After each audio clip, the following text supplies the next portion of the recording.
આપનું સ્વાગત છે. આજે આપણે શિક્ષણ અને શીખવાની જે આખી પ્રક્રિયા છે એના મૂળભૂત પાસાઓ પર થોડી ઊંડી વાત કરવાના છીએ. હા. આપણી પાસે જે શૈક્ષણિક સ્ત્રોત સામગ્રી છે એ અધ્યયન, અધ્યેતા અને શિક્ષણ જેવા આમ તો પાયાના કહી શકાય એવા ખ્યાલો પર ફોકસ કરે છે. બરાબર. આપણો હેતુ એ છે કે આમાંથી જે મહત્વનું જ્ઞાન છે, જે સમજ છે, એને તારવીએ, ખાસ કરીને એવા મુદ્દાઓ કે જે સમજવા જરૂરી છે અને હા, કદાચ સ્પર્ધાત્મક પરીક્ષાઓ માટે પણ અગત્યના હોઈ શકે. બરાબર કહ્યું. આપણો હેતુ એકદમ સ્પષ્ટ છે. અધ્યયન એટલે શું? શીખનાર એટલે કે અધ્યેતા, એની ઓળખ કઈ રીતે બને છે અને શિક્ષણ પર સમાજ, રાજકારણ, સંસ્કૃતિ આ બધા પરિબળોનો પ્રભાવ કેવો હોય છે? આ બધાને આપણે ઝીણવટથી સમજવાનો પ્રયાસ કરીશું. સ્ત્રોતમાં જે પણ મુખ્ય ખ્યાલો છે, વ્યાખ્યાઓ છે, વર્ગીકરણ છે, એ બધા પર ધ્યાન આપીશું. તો ચાલો સીધા જ વાત શરૂ કરીએ. સ્ત્રોત શરૂઆતમાં જ કહેશે કે અધ્યયન તો જન્મથી મૃત્યુ સુધી ચાલે, શ્વાસ લેવા જેટલું જ સહજ છે. હા. પણ જો આટલું સહજ છે તો પછી આ શાળાઓ, કોલેજો, આ બધી ઔપચારિક શિક્ષણ વ્યવસ્થાની જરૂર શું પડી? કોઈ બીજા પ્રાણીએ તો આવું નથી કર્યું. આ બહુ મહત્વનો સવાલ છે અને કદાચ આ જ વસ્તુ માણસને બીજા પ્રાણીઓથી અલગ પાડે છે. માણસ વિચારી શકે, તર્ક કરી શકે, કલ્પના કરી શકે અને એના આધારે કંઈક નવું બનાવી શકે. પથ્થરયુગથી અત્યાર સુધી આપણે જે પ્રગતિ કરી છે એ સતત શીખવાનું જ પરિણામ છે ને. અહીં અધ્યયનની ચોક્કસ વ્યાખ્યા સમજવી જરૂરી છે. સ્ત્રોતમાં મોર્ગનની વ્યાખ્યા છે. એ કહે છે, અધ્યયન એ પૂર્વાનુભવના પરિણામ સ્વરૂપે વર્તનમાં થતો સાપેક્ષ કાયમી ફેરફાર છે. સાપેક્ષ કાયમી ફેરફાર. હા, આ શબ્દ મહત્વનો છે. સાપેક્ષ કાયમી. ગેટ્સ અને બીજાઓની વ્યાખ્યા પણ લગભગ આવી જ છે. અનુભવ અને તાલીમ દ્વારા વર્તનમાં થતો ફેરફાર એટલે અધ્યયન. ઓકે. અને નોંધવા જેવી વાત એ છે કે આ ફેરફાર એટલે ખાલી પુસ્તકીય જ્ઞાન નહીં. આપણે આસપાસના વાતાવરણમાંથી, આપણા અનુભવોમાંથી સતત શીખતા હોઈએ છીએ. હા, પેલું એકલવ્યનું ઉદાહરણ આપ્યું છે ને સ્ત્રોતમાં. બરાબર, એ જ વાત છે. ગુરુ સામે ન હોય તો પણ પર્યાવરણમાંથી શીખી શકાય. પણ માણસમાં જે સુષુપ્ત શક્તિઓ છે, જે ખાસ ક્ષમતાઓ છે, એનો વ્યવસ્થિત વિકાસ કરવો હોય તો ઔપચારિક શિક્ષણ એટલે કે શાળાકીય શિક્ષણ એ જરૂરી બની જાય છે. આપણી ભારતીય પરંપરામાં પણ જુઓ ને, જ્ઞાન અને અધ્યયનનું કેટલું મહત્વ છે. વેદ શબ્દ જ વિદ ધાતુ પરથી આવ્યો છે. એનો અર્થ જ થાય જાણવું. અને ઉપનિષદ એટલે ગુરુની પાસે બેસીને જ્ઞાન મેળવવું. આ બધું અધ્યયનની ગહનતા બતાવે છે. એટલે ટૂંકમાં અધ્યયને ખાલી માહિતી ભેગી કરવી નથી, પણ એવો અનુભવ છે જે આપણું વર્તન બદલે છે, અને એ પણ લાંબા સમય માટે. બરાબર. ગુણવંત શાહનું પેલું વાક્ય યાદ આવે છે, અધ્યયન એટલે જીવન અને જીવન એટલે અધ્યયન. તો આ વર્તન બદલવાની જે પ્રક્રિયા છે એ કામ કઈ રીતે કરે છે?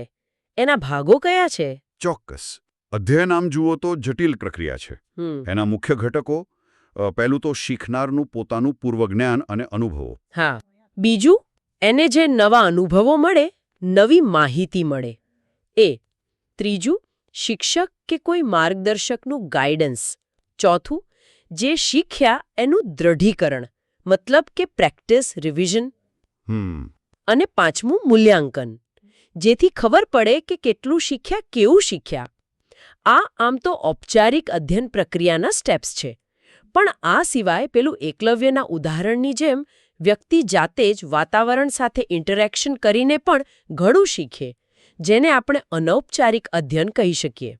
બરાબર. આ તો થઈ પ્રક્રિયાની વાત. પણ આપણે શીખીએ છીએ શું? શું બધું શીખવાનું એક જ જેવું હોય? સ્ત્રોતમાં બ્લૂમ અને એમના સાથીઓના વર્ગીકરણની વાત છે. અધ્યયનના મુખ્ય ક્ષેત્રો કયા છે? આ સમજવું કદાચ પરીક્ષા માટે પણ ઉપયોગી થાય, ખરું ને? હા, બિલકુલ. અધ્યયન એક બહુઆયામી પ્રક્રિયા છે. એ અલગ અલગ ક્ષેત્રોમાં થાય છે. બ્લૂમ અને એમના સાથીઓએ અધ્યયનના જે ઉદ્દેશ્યો છે એને મુખ્ય 3 ક્ષેત્રોમાં વહેંચ્યા છે. આ વર્ગીકરણ બહુ જ પ્રચલિત છે અને મહત્વનું પણ. કયા 3 ક્ષેત્રો? પહેલું, જ્ઞાનાત્મક ક્ષેત્ર, કોગ્નિટિવ ડોમેઇન, જે બુદ્ધિ, જ્ઞાન, સમજ આ બધા સાથે જોડાયેલું છે. ઓકે. બીજું, ભાવાત્મક ક્ષેત્ર, અફેક્ટિવ ડોમેઇન, જે લાગણીઓ, વલણો, મૂલ્યો, આપણી રુચિ એની સાથે સંબંધિત છે. અને ત્રીજું, મનોક્રિયાત્મક ક્ષેત્ર, સાયકોમોટર ડોમેન, જે શારીરિક કૌશલ્યો સ્નાયુઓના ઉપયોગ સાથે જોડાયેલું છે. અચ્છા. અને આ ત્રણેય ક્ષેત્રો એકબીજા સાથે જોડાયેલા છે. સંપૂર્ણ અધ્યયન માટે ત્રણેયનો વિકાસ જરૂરી છે. ચાલો તો પહેલા જ્ઞાનાત્મક ક્ષેત્રને થોડું વધારે સમજીએ. સ્ત્રોત કહે છે કે એના 6 સોપાન છે, એક ક્રમમાં ગોઠવાયેલા. આ સોપાનો કયા છે? શું બતાવે છે એ? હા, જ્ઞાનાત્મક ક્ષેત્ર એટલે બૌદ્ધિક ક્ષમતાઓનો વિકાસ. એના 6 સોપાન છે, જે સહેલાથી અઘરા તરફ, એમ કહી શકાય કે નિમ્ન સ્તરથી ઉચ્ચ સ્તર તરફ જાય છે. પહેલું છે જ્ઞાન, નોલેજ. આ સૌથી બેઝિક લેવલ, જેમાં ફેક્ટ્સ, વ્યાખ્યાઓ, સિદ્ધાંતો, આ બધું યાદ રાખવાની વાત છે. જેમ કે ભારતની રાજધાની કઈ છે એ યાદ રાખવું. બરાબર, યાદ રાખવું. બીજું સમજ, કોમ્પ્રિહેન્શન. જે યાદ રાખ્યું છે એનો અર્થ સમજવો, એનું ઇન્ટરપ્રિટેશન કરવું, પોતાના શબ્દોમાં કહેવું. જેમ કે લોકશાહી એટલે શું એ સમજાવવું. ઓકે. ત્રીજું ઉપયોગ, એપ્લિકેશન. જે જ્ઞાન કે સિદ્ધાંત શીખ્યા એને નવી પરિસ્થિતિમાં વાપરવો. જેમ કે ગણિતનું સૂત્ર વાપરીને દાખલો ગણવો. Practical use. હા. ચોથું પૃથ્થકરણ, એનાલિસિસ. માહિતીને એના નાના ભાગોમાં વહેંચવી અને એમની વચ્ચેનો સંબંધ સમજવો. જેમ કે કોઈ ઐતિહાસિક ઘટના બની તો એના કારણોનું વિશ્લેષણ કરવું. ડિટેલમાં જવું. બરાબર. પાંચમું સંયોજન, સિન્થેસિસ. અલગ અલગ વિચારો કે ભાગોને જોડીને કંઈક નવું બનાવવું, મૌલિક સર્જન કરવું. જેમ કે આપેલા મુદ્દાઓ પરથી નિબંધ લખવો કે કોઈ નવી યોજના બનાવવી. ક્રિએટિવિટી જેવું. હા, એકદમ. અને છેલ્લું, છઠ્ઠું, મૂલ્યાંકન, ઇવેલ્યુએશન. કોઈ વિચાર, કોઈ પદ્ધતિ, કોઈ કામ, એની ગુણવત્તા નક્કી કરવી. માપદંડોના આધારે જજ કરવું, એની કિંમત આંકવી. જેમ કે 2 લેખ છે તો કયો વધુ તાર્કિક છે એ નક્કી કરવું. આ તો ખરેખર બહુ જ રસપ્રદ છે.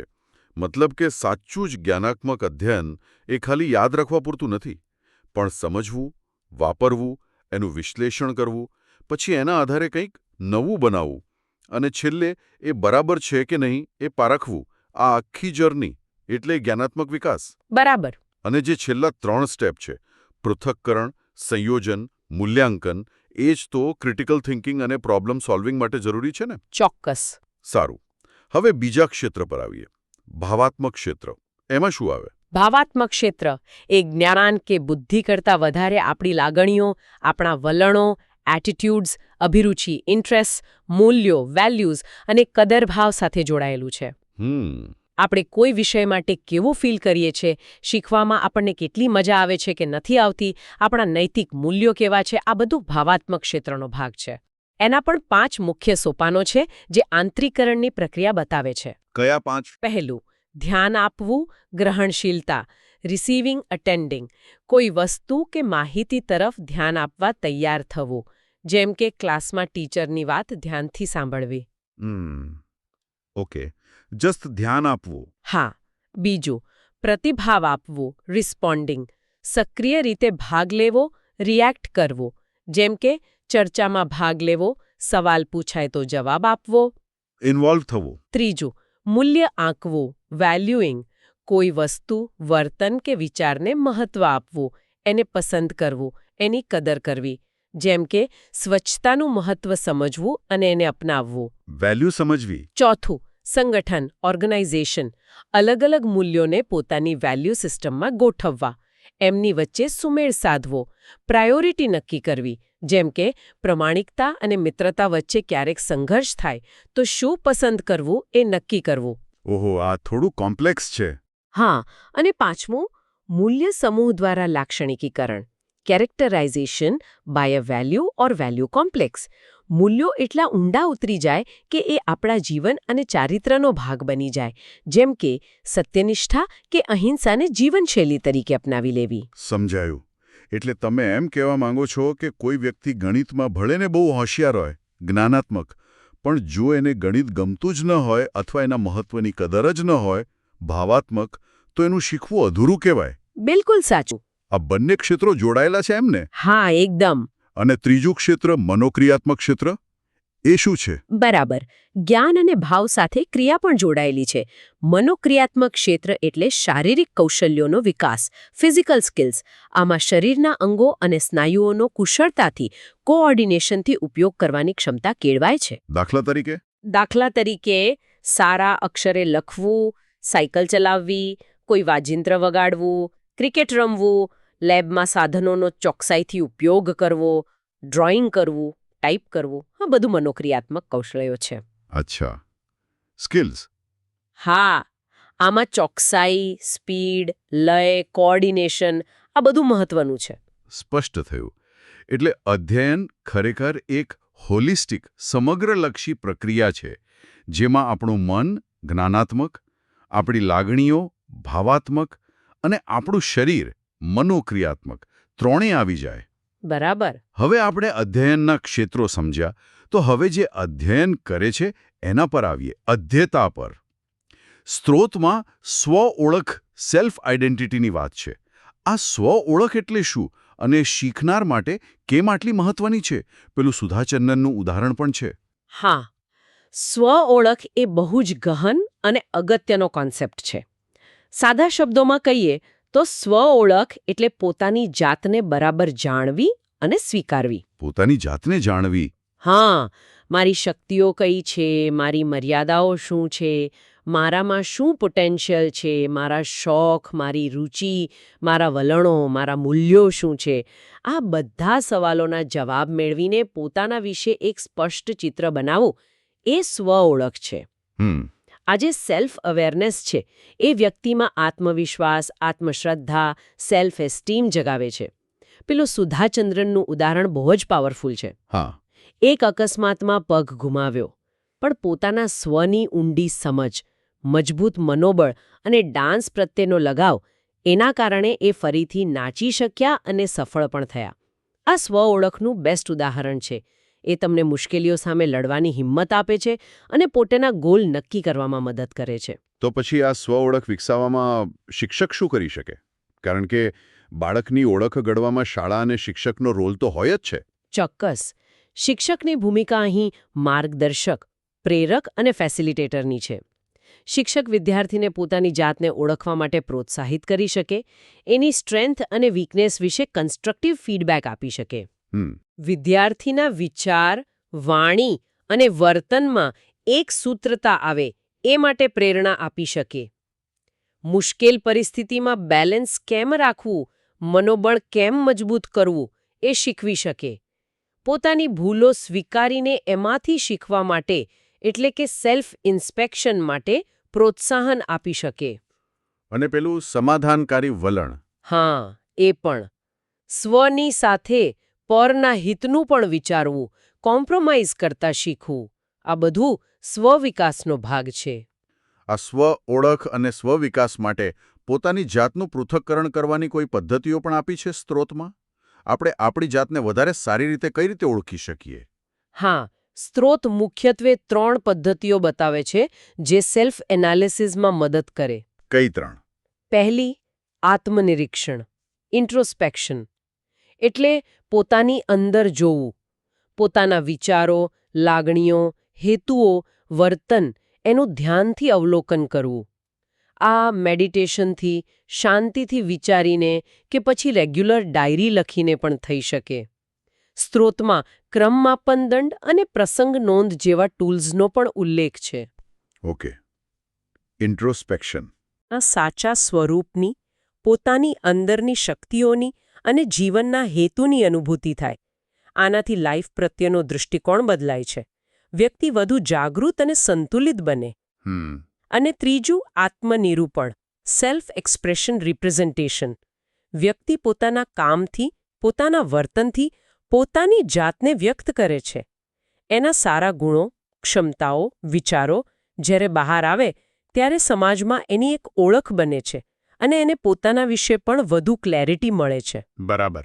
આ ઉપરાંત સ્ત્રોત અભિપ્રાયાવલી, ક્વેશ્ચનેર જેવા સાધનોનો પણ ઉલ્લેખ કરે છે, જે બીજાઓના ફીડબેક દ્વારા આપણને આપણી જાતને સમજવામાં મદદ કરી શકે. એ થોડું ઓબ્જેક્ટિવ હોય છે. સમજાયું. સ્વ ઓળખની સાથે બીજો બહુ જ અગત્યનો મુદ્દો છે અધ્યેતાને શીખવા માટે તૈયાર કરવો, એટલે કે મોટિવેટ કરવો, અભિપ્રેરિત કરવો. હા, બહુ જ અગત્યનું. મોટિવેશન વગર તો કદાચ શીખવાનું શરૂ જ ના થાય. સ્ત્રોતમાં વિદ્યાર્થીઓને મોટિવેટ કરવાના કયા રસ્તા બતાવ્યા છે? પહેલું, અધ્યયનને અર્થપૂર્ણ બનાવવું. જે શીખવાનું છે એને સ્ટુડન્ટની લાઈફ સાથે, એના અનુભવો સાથે, એની જરૂરિયાતો સાથે કનેક્ટ કરવું. જ્યારે એને લાગે કે આ મારા કામનું છે ત્યારે એની રુચિ વધે. સ્પષ્ટ અને મેળવી શકાય એવા ગોલ્સ નક્કી કરવા પણ મદદ કરે. હા, રેલેવન્સ હોવું જોઈએ. બીજું, પોઝિટિવ અને સપોર્ટિવ વાતાવરણ. ટીચર સ્ટુડન્ટ વચ્ચે સારો સંબંધ હોય, વિદ્યાર્થીના વિચારોને માન મળે, જરૂર પડે ત્યાં સાચી પ્રશંસા થાય, એનું સેલ્ફ રિસ્પેક્ટ જળવાય. આ બધું બહુ જરૂરી છે. વર્ગખંડનું વાતાવરણ પણ ફિઝિકલી અને સાયકોલોજીકલી સેફ અને પ્રોત્સાહક હોવું જોઈએ. બરાબર. ત્રીજું, સક્રિય ભાગીદારી અને સહકાર. સ્ટુડન્ટ્સ ખાલી સાંભળ્યા ન કરે, પણ એક્ટિવ રહે. Group discussion, projects, panel, seminar જેવી મેથડ્સ વાપરવી. હેલ્ધી કોમ્પિટિશન પણ ચાલે, પણ ભાર કોઓપરેશન પર વધુ હોવો જોઈએ. અને પેલું રમત દ્વારા શિક્ષણ, એ પણ ભણતરને મજેદાર બનાવે. પ્લેવે મેથડ. હા. અને ચોથો મુદ્દો, આંતરિક પ્રેરણા પર ભાર મૂકવો. સ્ત્રોતમાં ઇનામ, રિવોર્ડ અને શિક્ષા, પનિશમેન્ટની વાત છે, પણ સાથે એ પણ નોંધ્યું છે કે આધુનિક મનોવિજ્ઞાન આ બંનેને બાહ્ય પ્રેરક ગણે છે અને એના બહુ વધારે પડતા ઉપયોગ સામે ચેતવે છે. એટલે કે લાકડી કે ગાજરવાળી વાત. હા, કંઈક અંશે. લાંબા ગાળે તો વિષય પ્રત્યેની સહજ રુચિ, ક્યુરિયોસિટી, કંઈક નવું જાણવાનો આનંદ, આ જે આંતરિક પ્રેરણા છે એ જ વધુ અસરકારક અને ટકાઉ હોય છે. ખરેખર, આંતરિક પ્રેરણા જગાડવી એ જ સૌથી મોટો પડકાર અને કદાચ સાચું લક્ષ્ય છે. સારું, અત્યાર સુધી આપણે અધ્યયન અને અધ્યતાની વાત કરી, પણ આ બધું કંઈ હવામાં નથી થતું.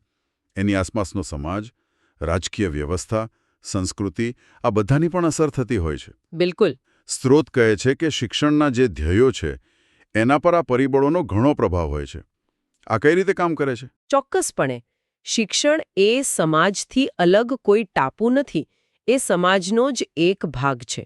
અને એના પર સામાજિક, રાજકીય અને સાંસ્કૃતિક પરિબળોની બહુ ઊંડી અસર પડે છે.